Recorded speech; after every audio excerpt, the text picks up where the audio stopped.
Hi guys, welcome back to another video. There is no passion, there is no vision, there is no aggression, there is no fucking mind. So we are here with more reacts. You feel me, bro? I'm on that grind right now, bro.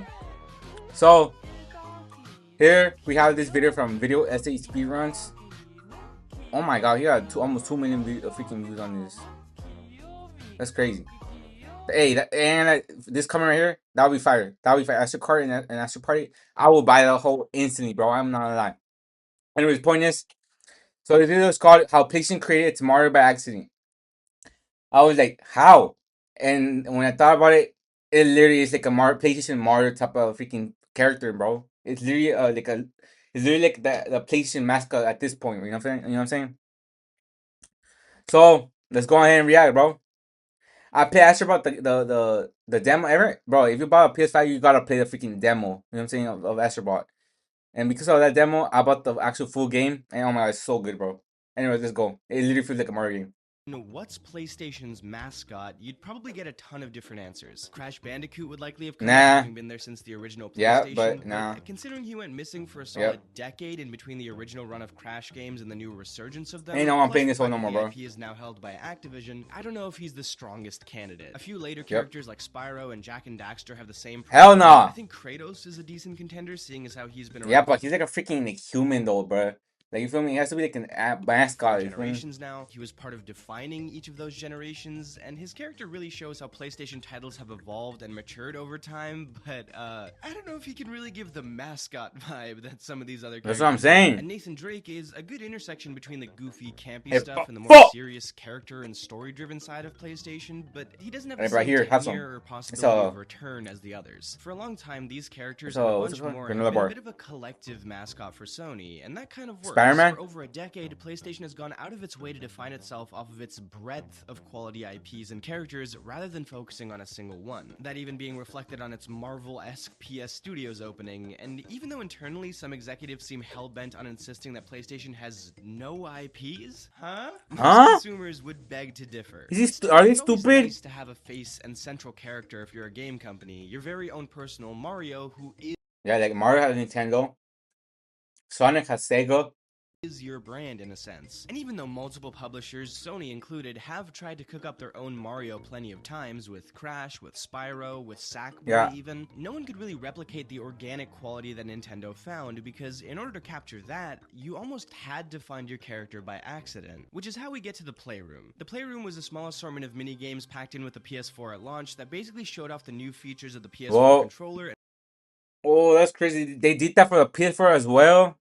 And PlayStation camera. It was really just a tech demo that was meant to draw attention to the new features, but it was also the first time we ever saw the design of AstroBot, a helpful little recurring character that would pop up here and there over the course of the PS4 generation. At this point though, none of them had the title of AstroBot. Instead, they were just a big homogenous group of AR bots. While the Playroom can hardly be considered a true console game, it does lay down some of the roots for the experiences to follow, like how it establishes that all the bots live inside the PlayStation controller right under the touchpad. That's hard. It features a green alien side character who flies around in a UFO, leaving behind ectoplasm and destruction wherever it goes. The game made almost like no impression on most players, seeing as how the PlayStation camera wasn't a popular accessory. Most people could figure out how the controller worked by themselves, and the game aspect of the Playroom was essentially just a couple of AR experiments. Well, that is true, because like out for like at least 5 to 10 years, bro. I was a Xbox player, right? Xbox One. When I think it was 7 years. 8 years to max. I was an Xbox One player. I always played freaking Minecraft, FIFA, and stuff on Xbox One. I got that the Xbox One was my first console ever, like actual console. I don't count the Wii as like actual console. I count like a family type of console. Like, it's not the same for me. You know what I'm trying to say? It's like Xbox is a gamer console. You know what I'm saying? Well, back then, anyways. But I was an Xbox player, right? And I was used to a freaking Xbox controller, right? So once I got my freaking PlayStation, my first PlayStation console ever, I never played no PS2, no PS3, no PS4, PlayStation, the first one. I never did that. But once I got my PS5, bro, I was like, what the hell are these controllers, bro? What's a freaking triangle? What the hell? What is this button? What is that? What is this? But then, bro, I played Astro Playroom. I played God of War Ragnarok, bro. Oh my god, instantly, bro. I don't know. Right now, during this time right now, bro, I literally know each controller without even seeing it, bro. Like I just be playing like this. I don't even gotta see, bro. I don't know how people, bro. When I first started with the PlayStation, I was always looking. What's the triangle? What's the R1? What's the R2? What's this? You know what I'm saying? Because I didn't know how to use it. And even though it is literally similar to freaking an Xbox controller, it's way different though, bro. Like it is kind of similar, but it's not. It's way different than an Xbox One controller. And once I got to the use of it, bro. That's why it's crazy. But us gamers, bro, we just be like, we usually they take this for granted, bro. Cause the other day, I was watching my mom trying to play my PlayStation, right? And she didn't know. She was always looking at the controller, bro. Didn't know what to do, what button to press, and everything. I have a video of her like playing Last of Us. I don't know if I'll put it right here, but I'll try. It's just that it's too shy and too awkward and embarrassing. I don't know. But I'll put it in this video right here because it's like an unreleased video of me. I was gonna post it on my channel, but like 6 months ago. But I was too embarrassed to put it. But I'll put it. Who cares, bro? I just heard, bro, because my mom's literally a Last of Us fanatic, bro. She watched the whole HBO series and everything. Bro, thanks to HBO, she got into Last of Us. And she didn't, and I think she did know, or I don't know. I think she heard about it, but she's not a gamer, bro. My parents are not gamers. They're freaking Mexicans, bro. They're OG Mexicans. They don't freaking like, play. They don't. They're not gamers at all, bro. The only game my dad used to play all the time, if he had the time or like if he wanted to, was FIFA, bro. That's the only game he played. And Super Mario Bros. And Super Mario Kart. That's about it. Those are the only games my parents are actually like want to or like play. Also, freaking one freaking Mario, the Mario Wonder came out, bro. I bought it right for $70, no $90. Kind of regret it. I'm not gonna lie. It's a pretty good game, but like, bro, it's so freaking short. There's no like, it has no replay value. I mean, it does, but like, eh. Anyways, my parents only play like Mario Nintendo type of games, bro. I'm sorry. That's what I'm trying to say. They don't play PlayStation gamer type of games. You feel me? But the point I'm trying to say is that freaking is crazy how we bro. We literally do this like we're breathing air. We're digesting airs. What the hell am I trying to say? That we're breathing oxygen basically. That's how I feel. That's how I feel about the controller right now, bro. Like we gamers take that for granted, bro. Cause like at first we didn't know what to do, bro. But now, years later, it's like freaking breathing air or something. I don't know how to say it, bro. I have an accent. Leave me alone. Breathing. That's how you say it, right? Breathing. I don't know, bro. I'm so freaking. Oh my god. Pissing me off. Let's play that video, bro. I'm just freaking yapping. I don't even know, bro. Subway Surfers, but the follow-up 3 years later, the Playroom VR, was actually a lot more notable. It served mostly the same purpose as the Shut the original hell up, bro. Playroom, but this I'm, time I'm for gonna punch VR. myself. You can tell that because of the subtle hints in the marketing and the few Easter eggs on the cover. The Playroom VR was much more fleshed out and a lot more essential to the hardware it was tied to because... Bro, y'all know I never tried a VR. Actually, I did. But it was from my college. It was like a year ago. So they were like, so they gave us like $100 gift cards, right? If we tried their VR experiment or whatever, and I didn't end up getting $100 Target gift card, but my mom wasted it all on like cat food and stuff like that. But I was gonna buy like games or something. But anyways, point is that's the only time I use VR. But it wasn't crazy like PlayStation VR, like gaming VR. It was like a test basically, like, those scientific type of test. But it was a game VR, but it wasn't like a gaming VR. Does that make sense? I don't know. It doesn't make sense, Playing but VR has a much steeper learning curve for most people than just playing on console. Once again, right. the AR bots served more as disposable side characters in most of the mini-games, also appearing on loading screens to give you small tips. But they were now more than just a generic blob of bots. A bunch of them had their own personalities Yeah, and outfits. that's hard. This game further established the bot characters as essentially PlayStation's little explainer dudes, almost like their version of Clippy. But just like the original Playroom, it establishes a few recurring ideas for the future of the franchise. The level select screen is more interactive, with small world icons representing the different mini-games. There's some light genre bending with the settings and themes of each Hey, game, just everything like from old the westerns to spooky so Ghostbuster adventures. There's a gacha mini-game that lets you decorate a so small so room with that's where toys they and got bots. inspiration There's a game where you from. escape from a large monster who is wearing a PlayStation VR, setting up the future of the large boss battles and making the peripherals a So bro, they literally got inspiration or like they literally copied basically And like the new Astrobot, it basically took inspiration from this game right here, Part the of the VR. greater Astrobot universe, and most importantly, one of the mini-games, Robot Rescue, was a full 3D platformer level where you went around saving different bots who were stuck in strange places with the help of special tools tucked away in your controller. Most people considered it to be the best game in the bundle, with Simon Fitzgerald of Push Square even saying it was a standout experience that you'll wish was a fully fledged game in And itself. look what happened.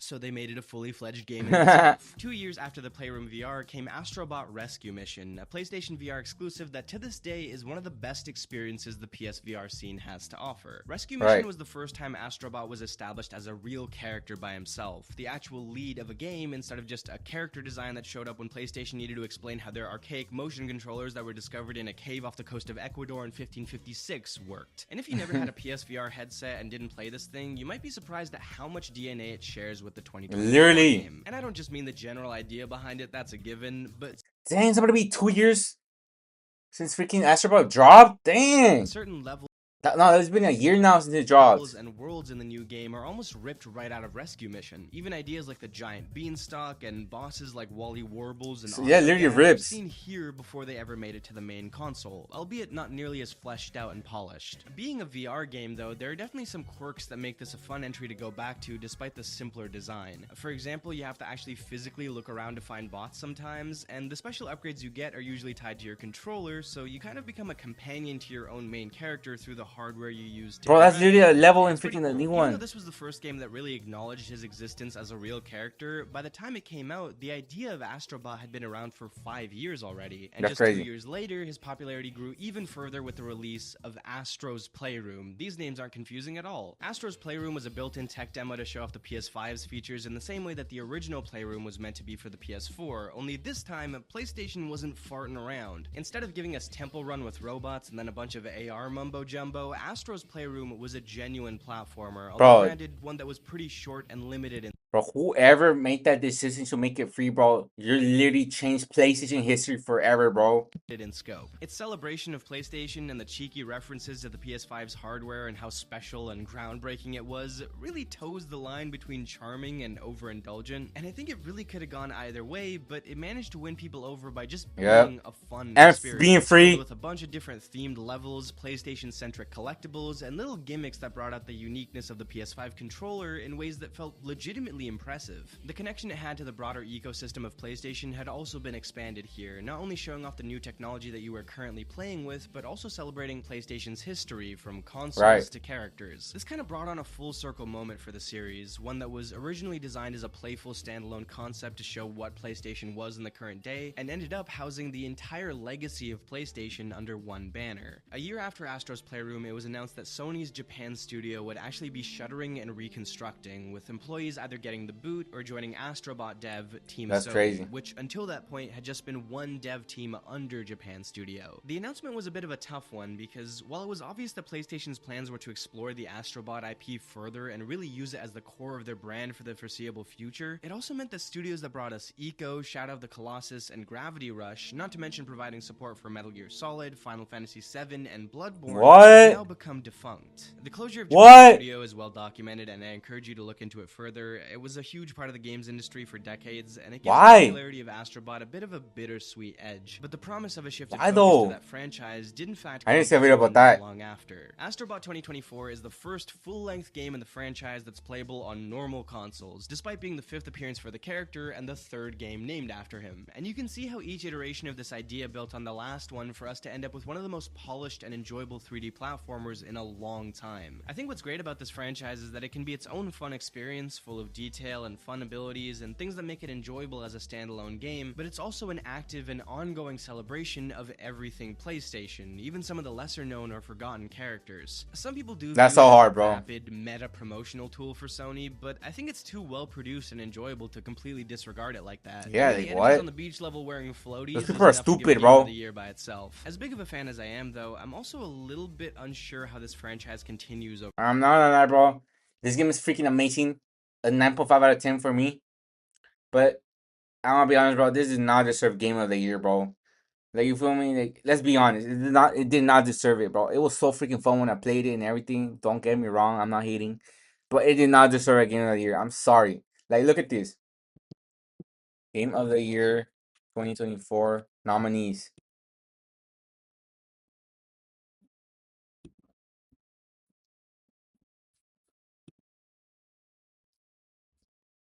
When was this? This is freaking 2024. This is 2024, by the way.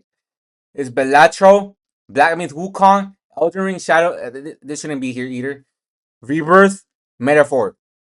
Astrobot did not. I'm sorry, but Astrobot did not deserve to freaking win it. Yes, yeah, I guess a nominee. They do deserve a nominee because it was freaking. It was like a huge, like a different type of freaking like unique experience for the PlayStation.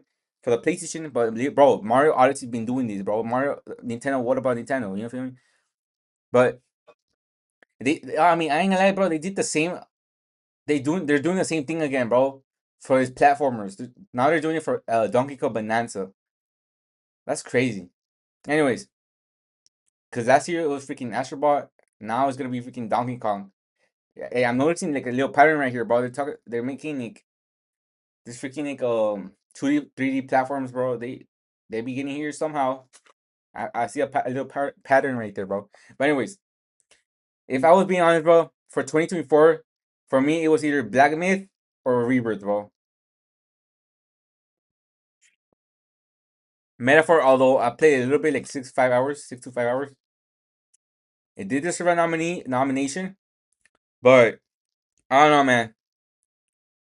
I don't know if it deserves to be game of the year. I don't think so. For me, it was either Rebirth or Black Myth Wukong. One of those. Whoever won it, it is what it is. But I'm more leaning towards Rebirth in my opinion. Even though I played like 3 hours already, but I don't know. But at the same time, it is kind of a remake though. So I guess I will give it to Black Myth then. But Astro, nah, I don't, bro. Yeah, I don't think Astro deserves to win it, bro. I'm sorry. Over time. We've seen all these different ideas from tech demos and VR games and mini entries come together to create something great that borrows heavily from what came before it. But if some of those same concepts are repeated for another full-length title, I don't think it'll be as positively received. The earlier games were clearly experiments, so Yeah. Frankensteining them together and creating a Yeah. Now that I think about it, how are they gonna make a sequel to this, bro? Or like, how are they gonna change anything? Because if they make like a copy and paste of it, but like with different type of like mechanics or whatever, I don't think it's gonna be received well, bro. Because like even I will be like, bro, what is this? You feel me?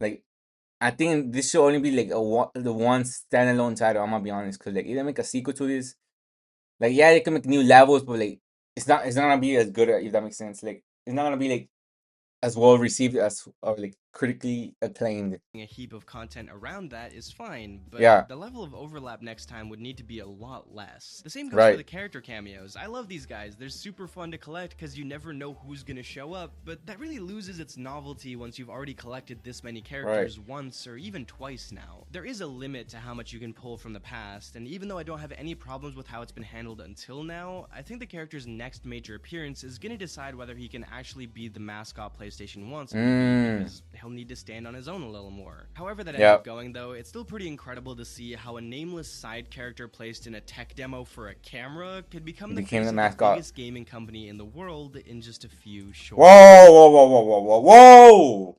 I want to say freaking play. Wait, I want to say PlayStation the biggest company. Wait, what's the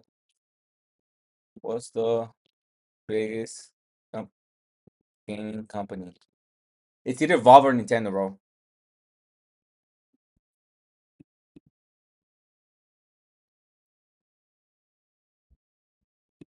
Oh, oh, uh, okay, I stand corrected.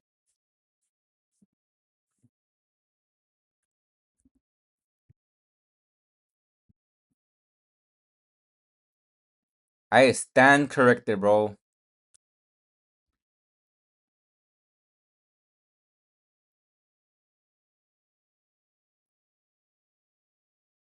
I stand corrected, bro. I ain't gonna lie, I don't know why, but that was Nintendo, bro. But dang, so PlayStation's the biggest freaking game company ever, and currently. years. Anyways, subscribe for more Okay, videos of I was speedruns. wrong. Check out I don't know where I got. I just put that out of my ass, bro. I'm gonna be honest. Cause for some reason I think it was. Wait, is Valve even a gaming company? Well, not really. I don't think so. Because they weren't there. They should be considered now, right? Yeah, look. Then why is it not considered a freaking, why was it not there then?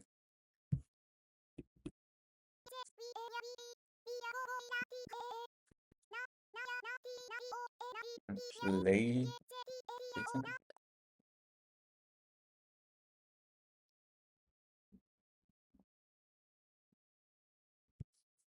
Alright, you think